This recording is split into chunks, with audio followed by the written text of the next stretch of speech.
జీవితము అనేది అసలు ఏంటి? జీవితం అంటే ఏంటి? ప్రతివాడు తన జీవిత కాలంలో, బాగా వినండి, ప్రతివాడు తన జీవిత కాలంలో అంటే తనకు నిర్ణయింపబడిన ఏదో ఒక టైం ఉంటుంది కదా, 60 ఏళ్ళు, 70 ఏళ్ళు, 90 ఏళ్ళు. తన జీవిత కాలంలో ఏదో ఒకసారి, కనీసం ఒక్కసారన్నా అనుకుంటాడు వాడు, అసలు జీవితం అంటే ఏంటి, ఎందుకు నేను ఇట్లా ఉన్నాను, ఎందుకు నేను ఇలా ఉండాలి, ఎందుకు ఇవన్నీ చెయ్యాలి, మళ్ళీ మనం ఎందుకు చచ్చిపోవాలి, దీనంతా ఏంటిది అని చాలామంది క్వశ్చన్స్ తనతో తాను వేసుకుంటుంటారు. కొన్నిసార్లు బాధలు ఎక్కువైనప్పుడు వేసుకుంటారు, కొన్నిసార్లు సంతోషం ఎక్కువైనప్పుడు కూడా వేసుకోవచ్చు. ఇట్లాగా ఈ క్వశ్చన్ను మనకి మనసులో తొలుస్తూ ఉంటుంది. What is life? అసలు లైఫ్ ఏంటి, అసలు ఎందుకు మనం ఇలాగే చెయ్యాలి, చాలా అసలు మనం ఎవరు? ఇలాంటి క్వశ్చను నాకు తెలిసి ఇక్కడ కూర్చున్న ప్రతివాడు ఏదో ఒకసారి, ఎప్పుడో ఒకసారి అనుకొని ఉండొచ్చు. ఆన్సర్ దొరకదు, అదే జీవితం. ఆన్సర్ దొరకదు. అదేంటి ఆన్సర్ ఎందుకు దొరకదు అని అంటే, కానీ మనకు ఆరాటం మాత్రం తగ్గదు. ఎవరికైతే ఆన్సర్ దొరకదో, ఆరాటం పెరిగిపోతుందో, వాడు సన్యాసి అయిపోతాడు, అంటే సాధువు, స్పిరిచువల్ మ్యాన్ అవుతాడు. ఇక్కడ కూర్చున్న ప్రతి వాళ్ళు కూడా అసలు మీరు ఎప్పుడు పుట్టారు, ఎప్పుడు పెద్దగా అయ్యారు, ఎప్పుడు జాబులు చేశారు, అప్పుడే అంత అయిపోయిందా? ఒకసారి వెనక్కి పోయి చూస్తే, అయ్యో అప్పుడే నాకు 50 ఏళ్ళు వచ్చాయా, అప్పుడే నాకు 60 ఏళ్ళు వచ్చాయా అని మీకే అనిపిస్తుంది. అసలు మనం చేసింది ఏంటి, సాధించింది ఏంటి అంటే ఏమీ లేదు. తిన్నాం, తిరిగాం, పడుకున్నాం, పిల్లలు కన్నాం, అందరిలాగానే బతికాం, ఓ రోజు వస్తాం. ఇంతకంటే మీ దగ్గర ఏదైనా ఆన్సర్ ఉంటే చెప్పండి. ఉందా? లేదు. ఎందుకంటే ఆ క్వశ్చన్ అనేది కొన్ని వేల సంవత్సరముల నుండి మానవ మనుగడ స్టార్ట్ అయినప్పటి నుండి కూడా ఎదుగుదల పెరిగే కొద్దీ ఇలాంటి విషయాలు చాలా మనిషికి వస్తుంటాయి. అసలు జీవితం అంటే ఏంటి? జీవితం అంటే ఒక ఇల్యూషన్, ఒక మాయ. ఆ మాయని మనం జీవితాన్ని ఇంకే రకంగా కూడా నిర్వచించలేము. నిర్వచనం అంటే మాయ, మాయను మించి ఇంకేమీ లేదు. కానీ ఆ మాయలోనే మరి కొంచెం టేస్ట్ కూడా ఉంటుంది. ఏం టేస్ట్ అంటే, ఇప్పుడు ఈరోజు మీరు ఉన్నారు, ఈరోజు తింటారు, తాగుతారు, పడుకుంటారు, ఇంకేమో చేస్తారు, ఉద్యోగాలు సంపాదించుకుంటారు. ఇట్లా మంచి జరిగినప్పుడు టేస్టీగా ఉంటుంది, చెడు జరిగినప్పుడు బాధగా ఉంటుంది. ఎవరికి? జీవితం అంటే మాయ కాదు అని స్థిరం అనుకునే వాళ్ళకి, లేదంటే అసలు దాని గురించి పట్టించుకోకుండా బతికే వాళ్ళకి.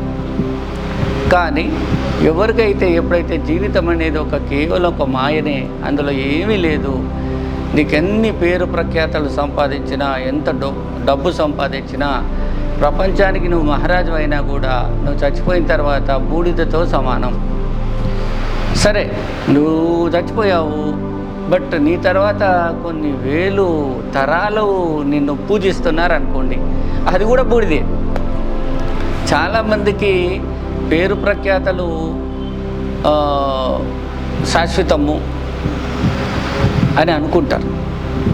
అవి కేవలం అనుకోవటాలే, నిజానికి ఏది శాశ్వతం కాదు.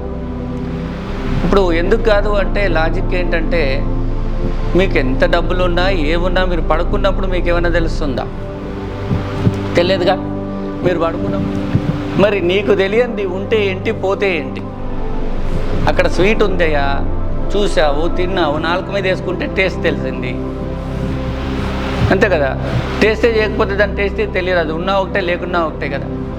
అంటే నువ్వు అనుభవించింది నీ దగ్గర ఉంటే ఏంటి, లేకుంటే ఏంటి? నువ్వు చచ్చాక 1000 కోట్లు ఉంటే ఏంటి, లేకుంటే ఏంటి? నువ్వు చచ్చాక 1000 తరాలు నిన్ను జనులు పూజ చేస్తే ఏంటి, చేయకపోతే ఏంటి? ఏమీ లేదు. జీవితం అనేది కేవలం మాయనే. కానీ ఈ మాయను ఎవడైతే తెలుసుకొని ముందుకెళ్తాడో వానికి సమస్యలు అనేవి ఉండవు. కాబట్టి జీవితం అనేది కేవలం మాయ మాత్రమే. ఈ మాయలో మీకు ఎన్నో రకాల ఇబ్బందులు, ఎన్నో రకాల సమస్యలు, మీరు మీ జీవితంలో జరిగే చిన్న చిన్న విషయాలు. ఎంత అజ్ఞానంలో కొట్టుకుంటున్నాము అని అంటే ఇంతే. మనం ఎవరమో మనకు తెలియదు, కానీ మిగతాదంతా మనం తెలుసుకోవాలి. ఇంతకన్నా దరిద్రం ఏమైనా ఉందా ప్రపంచంలో? సో మనం చేసే పనులు ఇట్లుంటాయి. కాబట్టి జీవితాన్ని సత్యదర్శనం అంటే అంతే. సత్యదర్శనం అంటే ఇదే, ఇంకేం లేదు. ఎన్లైటన్మెంట్ అంటే ఏముంది? జీవితం అంటే మాయని పరిపూర్ణంగా ఎక్స్పీరియన్స్ అవ్వటమే. ఎప్పుడైతే నీకు అది జీవితం అంటే మాయని నువ్వు అనుభవపూర్వకంలో తెలుసుకుంటావో, ఇక నీకు అప్పుడు ఏమి కోరికలు వస్తాయో తెలుసా? ఒకటి, సాదాసీదాగా బతికేద్దాం, ఉన్న దాంట్లో సంతృప్తిగా బతికేద్దాం, ఎక్కువ ఆశలు ఆరాటాలు వద్దు, అదొకటైతే. ఉన్న టైం పరిపూర్ణంగా ఎంజాయ్ చేద్దామని వస్తుంది. ఇది కొంచెం మీకు బాగున్నట్టుంది. నిజమే కదా, ఉన్న టైం పరిపూర్ణంగా ఎంజాయ్ చేద్దాం. ఇది మాయ, రేపు ఉంటుందో తెలియదు, 5-6 ఏళ్ళ తర్వాత ఉండదో తెలియదు. ఉన్న టైం పరిపూర్ణంగా ఎంజాయ్ చేద్దాం. పరిపూర్ణంగా ఎంజాయ్ చేద్దామంటే ఎట్లా? సో ఆధ్యాత్మికమైన లైఫ్లోనే పరిపూర్ణమైనటువంటి ఆనందం ఉంది. ఆధ్యాత్మికంగా జీవించడంలో ఉన్నంత ఆనందం ప్రపంచంలో ఇంకా వేరే దాంట్లో లేదు. కాబట్టి గుర్తుపెట్టుకోండి, చిన్న చిన్న విషయాల గురించి ఎక్కువ ఆలోచించి మైండ్ పాడు చేసుకోవద్దు. పరిపూర్ణంగా జీవించాలి, పరిపూర్ణమైన ఆనందం పొందాలి అంటే నేను చెప్పాను, నేను నేర్పించడానికి రెడీగా ఉన్నాను. ధ్యానం నేర్చుకుంటారా, జ్యోతిష్యం నేర్చుకుంటారా, తంత్రశాస్త్రం నేర్చుకుంటారా, ఇంకేంటి నా మనోప్రవేశం నాకే ఎసరు పెడతారా, అయినా సరే వాస్తుశాస్త్రం నేర్చుకుంటారా, అయినా సరే నేర్పించడానికి నేను రెడీగా ఉన్నాను. ఎట్లాగా నేర్పిస్తారంటే నేను ఆన్లైన్లో నేర్చుకుంటా సార్, లేకపోతే వారానికి ఒకసారి మొహం చూసి పోయి బొట్టు పెట్టిపోతా, ఇవన్నీ నడవు. డెడికేషన్గా ఇక్కడ ఎవరైతే ఉంటారో వాళ్ళకి జీవితం అంటే ఎట్లా ఉంటుందో, దాంట్లో ఆనందం ఎట్లా ఉంటుందో మీకు మొదటిసారి నేను టేస్ట్ చూపిస్తాను.